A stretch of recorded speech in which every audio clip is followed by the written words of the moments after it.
What's fantastic. going on at Port Adelaide? All right, you go first here, Sellers, and then we'll anchor What's it that, mate? in some Port Adelaide. How do you read Port Adelaide? Well, I thought Kenny Hinckley spoke really well after the game. He hit it right on the head. You know, there's blokes who aren't working hard enough, and they've got to work harder and harder and harder. And that's exactly what you have to do. But sometimes you get a bit cocksure of yourself. Sometimes you think you're going better than what you are. And they're in that mode right now because their inside 50 stuff is atrocious.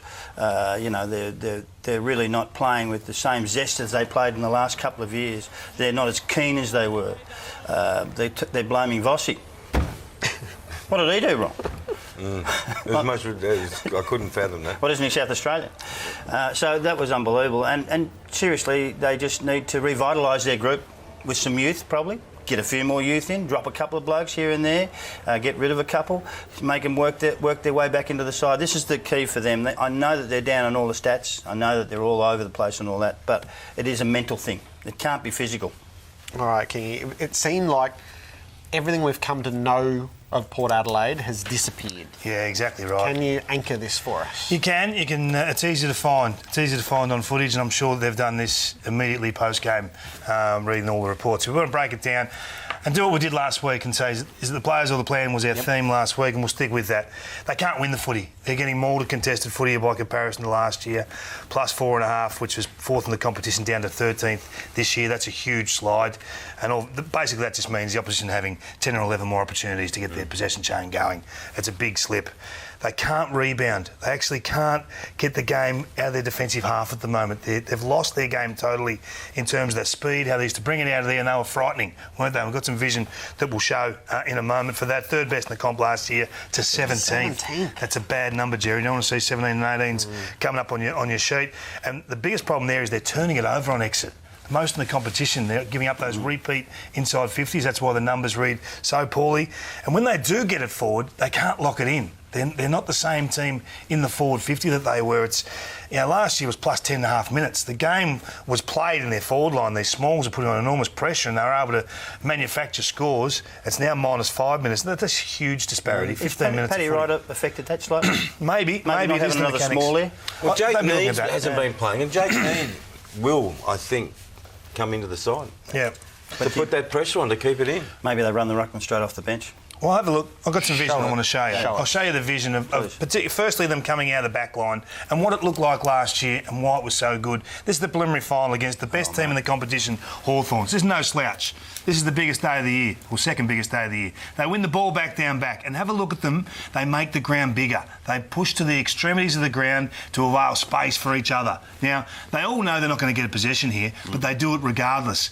And then they find a way. They stay wide and they just work Hawthorn to a one-on-one position. As soon as they start zoning and miss one, on this occasion, it opens up the middle of the ground because Pittard puts himself to the absolute point post. Pittard doesn't go there. They don't get that space in the middle. It doesn't work for the team. They can't go all the way down the ground. Then they get the ability to use their foot skills. It becomes an easier game. What happens when you become a good side, Jared, is everyone watches that for 6 months and says, well, we can't let that happen. And have a look at the Brisbane game last Saturday night. They say, we're going to take that off them. We're not going to allow them to come out and flick the ball around sideways, and we're not going to give them the luxury of space. Now, the same player in the goal square there doesn't push to the extremities. He doesn't come to where he knows he's not going to get possession. So there's a gridlock in the middle of the ground now. He slightly misses that target, and because Brisbane know where he's going, they push to the outside and they deny that easy exit. All of a sudden, panic sets in. They kick the ball down the line, but guess who wins that ball? Brisbane win that ball because they're ready for it. So they've been picked apart a little bit. And they haven't handled it, Sellers. No, they haven't. And it's because they're not pushing hard enough. They're not working hard enough for each other, as you said. And Kenny was spot on when he sat there. He wasn't dodging any questions. He wasn't trying to make up trying to bamboozle people with some sort of knowledge he might have. It was just basic, simple stuff. So they lose 3 goals on offence. So they go from 100 points down to 82, and they lose another 2 goals on defence. So it's a 5-goal swing. Yeah. It's a huge. But if you were coaching against Port Adelaide, your coach, what would you do? You would close them down coming out of the back half. Yeah. Is it that simple? Well, they've got problems everywhere. That's the issue. Yeah. There's got about 6 things they've got to fix.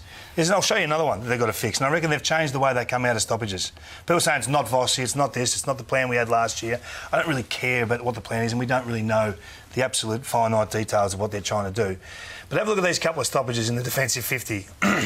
Now, last year, they would have tried to explode out of here through handballs. Win the ball, bang, little overlap, they'd give and they'd go. They'd run out the other side. If they didn't give that one, they'd give that one there. And then they'd run and counter-attack at speed and not risk the turnover. Now they seem to be kicking more out of these areas and all of a sudden coughing up more goals. Now, it's only a small thing, but it's really cruelling them. The same thing again here. They win the ball in the back pocket. Instead of trying to come out with a run, it's that really quick surge kick that's just up for dispute. And it's more often than not being won by the opposition. So there's problems, but they're only minor tinkering sort of issues that you can fix, Jerry, but, geez, there's a lot of them. That's the real concern. They've got about 6 problems. And how long does it take to fix those problems? But the first thing is their work rate. They're not working for the team at the moment. There's a little bit of I'm not running unless I'm getting the ball. Polak's out.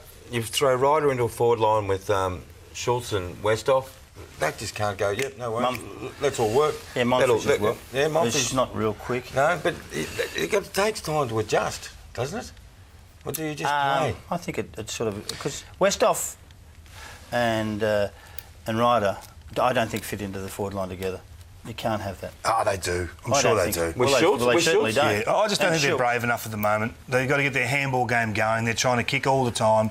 They've got great skill. They're back in their foot skills, and teams are ready for that, and they're picking them off. I want them to be more adventurous. I want to see them run and gun and really excite, get reward for their run and carry the ball a bit deeper, try not to do it by foot all the time. This will correct. I've got no doubt they're good enough. They haven't lost players. That's the one upside. And they've got a long time to get it right. Yep. If this happened at round 15, ring the alarm bells. But they've got plenty of time to get this right. That's the luxury. The Hawthorn game's the one that got me. They flew out of the blocks like no one's business and kicked 8 or 9 goals or 10 goals in the first half or something. First quarter. It's unbelievable football. They haven't played like that since. I want to put a watch on Paddy Ryder, actually. Okay. So they've got Richmond, and Richmond found a good portion of their game, certainly in the second quarter. So this is an interesting challenge, given how they decimated the Tigers on elimination final day. Yeah, it's a great game. It's actually a really good matchup. I think that Port would be happy with this matchup too, because they know how to beat Richmond, and Richmond know how to beat Port. They've both seen it over the previous few weeks, and it'll be a game of who gets their counter-attack in the best shape. Richmond can fail out of the back half, and they can look ordinary. But when they get it going, they can look brilliant. I think this is the perfect match for Ken Hinkley to get things back on track. This is going to start quick, this game. Yeah. Because they've got to be both courageous, don't Bold. they? They've got to be bold and take the game on. And if one stops and says, oh, we're going to wait around, the other one's going to keep going.